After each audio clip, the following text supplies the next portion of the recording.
सब लोग अभी भी डर के मारे वहीं पर दुबक कर बैठे हुए थे।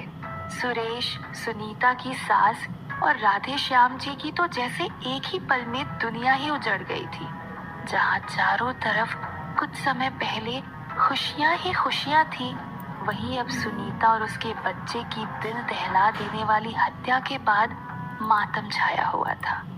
तभी दुबक कर बैठी हुई औरतें, जो अभी भी बहुत ज्यादा डरी हुई थी, आपस में खुसफुसाहट करने लगी। उनमें से एक औरत ने पास बैठी दूसरी औरत से कहा, हुआ तो बहुत बुरा बहन, पर मुझे तो लग रहा है कि ये सब इस चंद्रकला की वजह से हुआ है। भला कूद भराई में कोई रुदाली आती है? दूसरी औरत ने भी पहली का साथ देते हुए गुस्से में कहा, सही कह रही हो बहन, अगर कोई दिल बड़ा करके एक रुदाली को बुलाता है तो इसका मतलब ये थोड़ी है कि वो आ ही जाएगी। खुद को भी तो कुछ सोचना चाहिए। यामिनी इन दोनों के पास ही खड़ी थी। उसने इस बात का फायदा उठाते हुए धीरे से उस औरत के कान में कहा, मुझे तो लगता है ये वही आत्मा है जो उस रात चंद्रकला की वजह से काला साया बन गया था। जैसे ही यामिनी ने ये कहा, धीरे धीरे ये बात वहाँ मौजूद सभी लोगों की जुबान पर चढ़ गई और सबके मन में ये धारणा बन गई कि ये सब चंद्रकला की वजह से ही हो रहा है। राधे श्याम जी के कानों में भी ये बात पड़ी। राधे श्याम जी दुख से तो पहले ही भरे हुए थे, पर अब ये सब सुनकर गुस्से से भी आग बबूला हो गए और उनकी नजर चंद्रकला पर पड़ी, जो अभी भी वहीं जमीन पर घुटनों के बल बैठी हुई थी। राधे श्याम जी उठे और चंद्रकला के पास गए। चंद्रकला ने राधे श्याम जी को अपने पास पाकर अपनी गर्दन ऊपर उठाई और राधे श्याम जी ने एक जोर का चाटा चंद्रकला को मारा, जिससे चंद्रकला जमीन पर गिर पड़ी। वहां मौजूद सब लोग ये देखकर चौंक गए, क्योंकि राधे श्याम जी एक शांत स्वभाव के व्यक्ति थे। किसी से ऊंची आवाज में बात तक नहीं करते थे। उनका इस तरह एक औरत पर हाथ उठाना सबको अचंभित कर गया। राधे श्याम जी ने गुस्से में चंद्रकला से कहा, सब तुम्हारी वजह से हुआ है। एक रुदाली को सर पर चढ़ाना ही नहीं चाहिए था। बहुत मना किया था हमने सुनीता को, पर उसने ही जिद पकड़ ली थी और तुम्हारी ही गलती की वजह से बने काले साए ने आज हमसे हमारी बहू और पोते को छीन लिया। काले साए वाली बात सुनकर चंद्रकला भी हैरान रह गई और उसने जवाब देते हुए कहा, पर राधे श्याम जी। इससे पहले कि चंद्रकला अपनी बात पूरी कर पाती, राधे श्याम जी ने उसे बीच में ही रोक दिया और कहा, निकल जाओ यहाँ से, इससे पहले कि मैं भूल जाऊं कि तुम एक औरत हो। निकल जाओ यहाँ से, अपनी उस मनहूस बेटी को भी साथ लेकर जाओ और अपनी झोपड़ी में ही पड़े रहना दोनों। बस अंतिम संस्कार में आना, रोना, अंतिम संस्कार करना और चले जाना। इसके अलावा गांव वालों को अपनी शक्ल भी मत दिखाना। चंद्रकला बिल्कुल निशब्द हो गई और राधे श्याम जी की बात का कोई जवाब नहीं दे सकी। वो धीरे धीरे उठी और बस इतना ही कह सकी कि शाम के 4 बजे सुनीता का अंतिम संस्कार करना होगा राधे श्याम जी। सब तैयारियां करवा लीजिए और उसके लिए तो मुझे आना ही पड़ेगा। इतना कहकर चंद्रकला वहां से जाने लगी। जाते जाते उसकी नजर यामिनी पर पड़ी, जो अपनी जीत और चंद्रकला की हार पर मन ही मन मुस्कुरा रही थी। चंद्रकला नहीं जानती थी कि यामिनी इतनी ज्यादा गिर जाएगी। चंद्रकला ने बाहर से नीति को साथ लिया और वहां से जाने लगी। बाहर भी मौजूद सब लोग चंद्रकला को एक अपराधी की तरह देख रहे थे, जैसे कि सुनीता और उसके बच्चे को चंद्रकला ने ही मारा हो। चंद्रकला के लिए ये सब देखना किसी बुरे सपने जैसा था। जो गांव वाले उसे इतना मानते थे, वही गांव वाले आज उसका बहिष्कार कर रहे थे। यही सोचते सोचते चंद्रकला वहां से नीचे गर्दन झुकाए अपने घर चली गई। चंद्रकला जब घर पहुंची तो ये देखकर चौंक गई कि घर का दरवाजा टूटा हुआ था। वो दौड़कर अंदर गई तो देखा कि पूरा घर तहस नहस हो रखा था। सारा सामान इधर उधर बिखरा पड़ा था। चंद्रकला ये समझ नहीं पा रही थी कि आखिर ये सब किसने किया। क्योंकि इस घर में ऐसा कोई महंगा सामान तो है नहीं कि कोई चोर चोरी करने आएगा। तो फिर ये किसने किया होगा? लेकिन जब चंद्रकला मंदिर की तरफ गई और वहां पड़ी सारी किताबें गायब देखी तो उसे सब समझ आ गया कि हो ना हो ये सब जरूर यामिनी ने ही करवाया होगा उस किताब को पाने के लिए। वहीं इन सब से दूर अंगुना की दुनिया में अंगुना मालती से बहुत ज्यादा गुस्सा थी और कहीं ना कहीं डरी हुई भी थी कि अगर मालती ने सच में इस तरह 8 शिकार कर लिए तो वो उससे भी ज्यादा शक्तिशाली बन जाएगी। यही सोच सोच कर अंगुना परेशान हुए जा रही थी। तभी वहां पर मालती भी पहुंच गई और जोर जोर से हंसने लगी। मालती हंसी जा रही थी और उसे देख अंगुना का गुस्सा बढ़ रहा था। उसने मालती को गुस्से में कहा, बंद करो अपना ये हंसना। मालती ने अंगुना को चिढ़ाते हुए कहा, क्यों अंगुना, जलन हो रही है मुझसे? इसका जवाब देते हुए अंगुना बोली, जलन नहीं, दया आ रही है तुम पर और खुद पर गुस्सा आ रहा है कि मैंने तुम्हारी मदद की। मालती ने भी इसका जवाब गुस्से में दिया, तुमने जो भी किया अपने स्वार्थ के लिए किया। तुम मेरी और जितेंद्र की शक्तियां हासिल करना चाहती थी, सिर्फ इसीलिए तुमने ये सब किया। अंगुना भी अब जान चुकी थी कि वो मालती को जितना शातिर समझती थी वो उससे भी कहीं ज्यादा अधिक शातिर है। अंगुना ने जवाब देते हुए कहा, मान लिया कि उन सब में मेरा स्वार्थ था, लेकिन फिर भी उस स्वार्थ में भी तो तुम्हारा बदला ही छुपा हुआ था। लेकिन तुम क्या कर रही हो? तुम अपने गुस्से की आग में इतनी बेवकूफ बन गई हो कि जिसके लिए तुम बदला ले रही हो वही तुम्हारे साथ नहीं है। मालती समझ गई कि अंगुना जितेंद्र की बात कर रही है। अंगुना ने अपनी बात को जारी रखते हुए कहा, सही समझ रही हो तुम, मैं जितेंद्र की ही बात कर रही हूँ। बदला लेकर भी क्या हासिल कर लोगी अगर जितेंद्र ही तुम्हारे साथ नहीं रहेगा? क्योंकि जितेंद्र समझदार है, इसीलिए वो तुम्हारा इस कुकर्म में साथ नहीं दे रहा है। ये सब बातें सुनकर मालती के पास अब कहने के लिए कुछ नहीं रह गया था। वो बिल्कुल चुप हो गई। उसके चेहरे के भाव बदल गए। ये देखकर अंगुना ने अपनी बात जारी रखी और कहा, अभी भी समय है मालती, ये सब खून खराबा बंद करो और अपनी सारी शक्तियां मुझे दे दो। मैं यामिनी और चंद्रकला को खत्म करके तुम्हारा और जितेंद्र का बदला पूरा करूंगी। मालती ये सब सुनकर सोच में पड़ गई। अंगुना को लग रहा था कि उसका तीर सही निशाने पर लगा है, लेकिन वो बिल्कुल गलत थी। मालती ने इन सब का जवाब देते हुए कहा, नहीं, कभी नहीं, ये मेरी लड़ाई है, मैं अपना बदला खुद लूंगी। मुझे किसी की मदद की कोई जरूरत नहीं है। और रही बात जितेंद्र की, आज नहीं तो कल जब मैं इन सब को खत्म कर दूंगी तब तो वो मेरी बात समझेगा ही समझेगा, पर मैं तुम्हें अपनी शक्तियां कभी नहीं दूंगी। इतना कहकर मालती वहां से चली गई।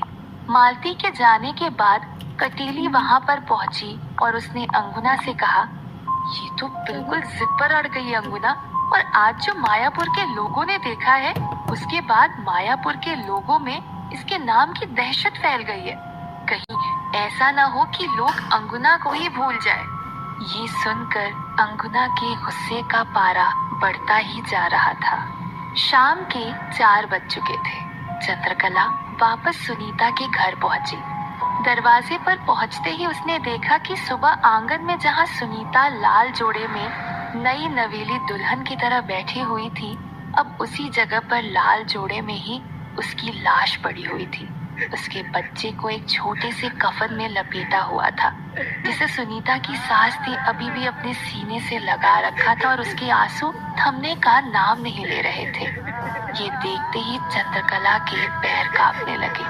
उससे एक कदम भी आगे नहीं बढ़ाया गया। वो वहीं दरवाजे के पास ही जमीन पर गिर पड़ी और छाती पीट पीट कर रोने लगी। आज सिर्फ चंद्रकला ही नहीं रो रही थी, उसके साथ पूरा गांव रो रहा था। लेकिन चंद्रकला का इस तरह रोना गांव वालों को झूठा लग रहा था।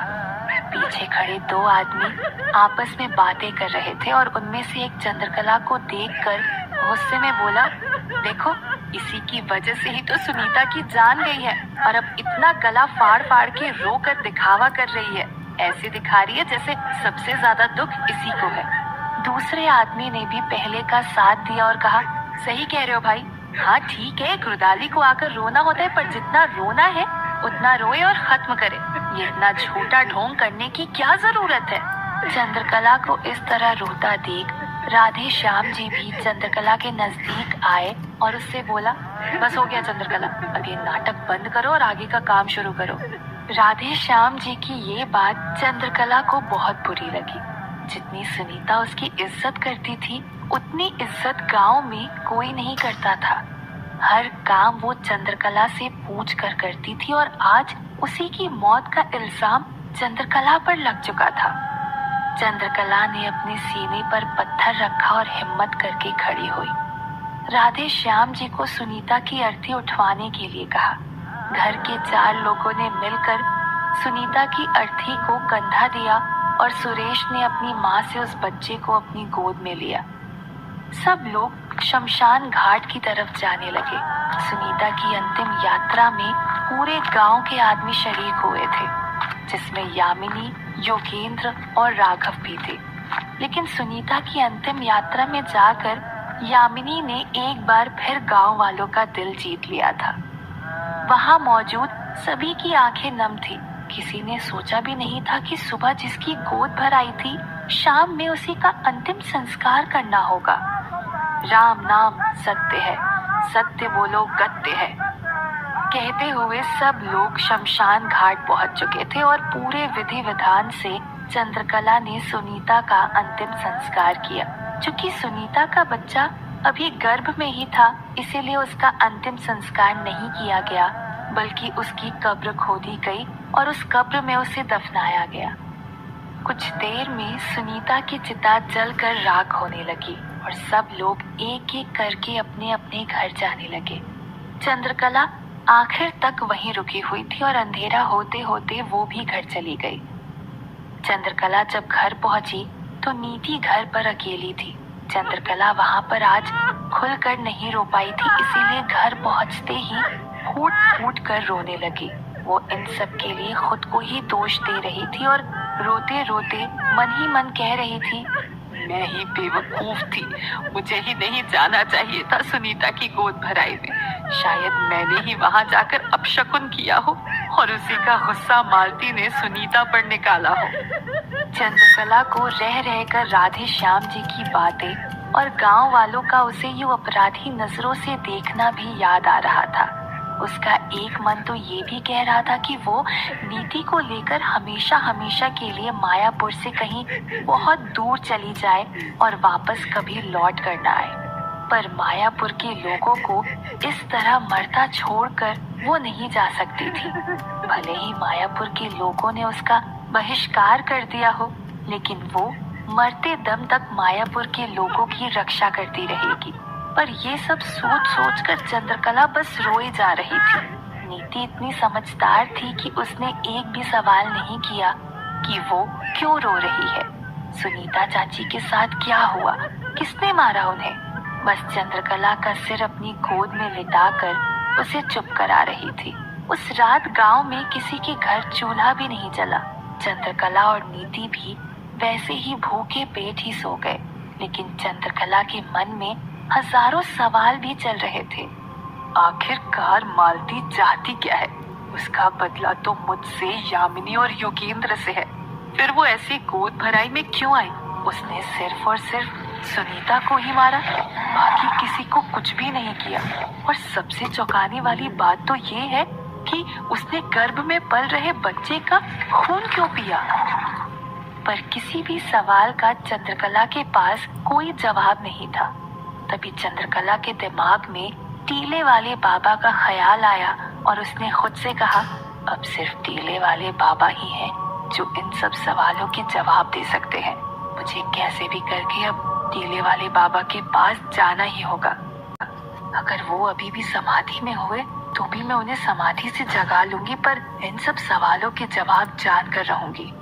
यही सोचते सोचते चंद्रकला सो गई कि कल सुबह भोर में ही वो टीले वाले बाबा के यहाँ जाएगी। पर जैसे ही चंद्रकला की आंख लगती, मालती का उस बच्चे का यूं खून पीना उसकी नजरों के सामने आने लगता और वो चौंक कर उठ जाती। रात भर यही चलता रहा। सुबह के 5 बजे थे। अंधेरा अभी भी काफी गहरा था। चंद्रकला टीले वाले बाबा के पास जाने के लिए निकल चुकी थी, पर तभी उसे आभास हुआ कि आज भी कोई उसका पीछा कर रहा है। जब चंद्रकला ने पीछे मुड़कर देखा तो कोई कंबल ओढ़े हुए चंद्रकला के पीछे पीछे आ रहा था।